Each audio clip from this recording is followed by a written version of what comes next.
In the top left corner of the political compass, we can see Pol Potism. Now, what the hell is Pol Potism? It comes from the real-life political figure Pol Pot. He applied his ideology when he was the leader of Cambodia. And Cambodia under Pol Pot was absolute garbage. The shit was just bad. Here's the thing, Pol Pot was like obsessed into creating the perfect agrarian society. An agrarian society is one that is primarily based on the production of crops and farmlands. Agrarian society used to be really prominent before the industrialization. Back then, most people were peasants, and peasants were basically farmers. But after the industrialization, a lot has changed. Now, in all industrious countries, the percentage of farmer relative to the population is really low. But hey, Pol Pot was a real fan of the concept of agrarian society. Born to a wealthy farmer, Pol Pot was able to experience the life on a farm, and he was a big fucking fan.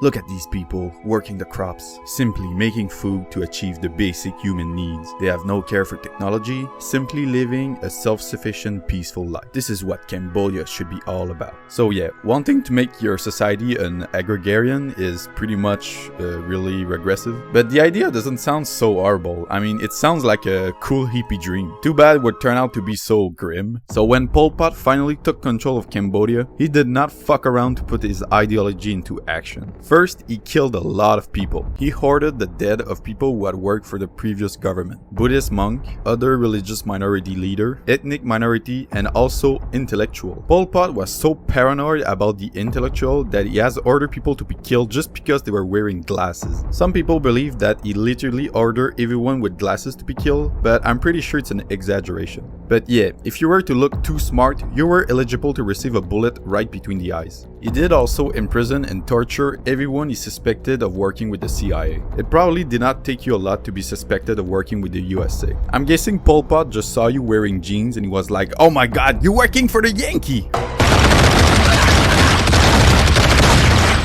All of that sound pretty horrible, but don't worry, it gets much worse. Because remember, Pol Pot wanted to create the agrarian utopia. What he did is that he took almost everyone living in the big cities and he shipped them to work on collective farms. So yeah, those big urban areas where people used to live, now it's a ghost town.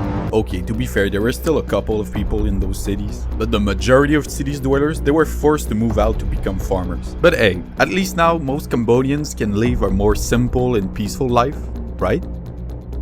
Pol Pot put in some food quotas that farmers will have to meet, and if they were unable to meet them, most of the time they would be sent to the firing squad. Now these quotas would be extremely hard for like an experienced farmer to meet, but the new farmers, they were people living in the cities before, so they had no experience in farming. The result is that a lot of people couldn't meet the quotas, so a lot of people got killed again. It is estimated that 1/4 of people living in Cambodia were killed because of Pol Pot policy. Another factor that contributed to people's death is, and I shit you not, starvation. Yeah, some people starved to death. The one fucking thing you would think Pol Pot would have figured out because his whole schnack was about making food, even then people died of starvation. God damn, my man, how the fuck can you fuck up this bad? Pol Pot regime will be brought to an end during the Cambodian-Vietnamese War. Despite being both led by Communist Party, Cambodia and Vietnam did not get along very well. Cambodia were doing attacks near the border. Vietnam got sick of it, so they decided to do a full-scale invasion. Now, I want you to think about it. On one end, you have Vietnam with their guerrilla tactic and complex tunnel system. They were able to defeat the strongest military force in the world. And on the other end, you have Cambodia under Pol Pot. Despite the specialty is growing food, people were able to starve to death, and they had a real fetish for killing smart people. Who do you think won the war? Yeah, Vietnam pretty much kicked their ass, taking full control of the country and forcing Pol Pot to hide in the jungle like Tarzan. A funny thing is that a country that was supporting Cambodia during the conflict was the USA. Yeah, the country that Pol Pot was so fucking paranoid about, now they were supporting him, alongside China and North Korea.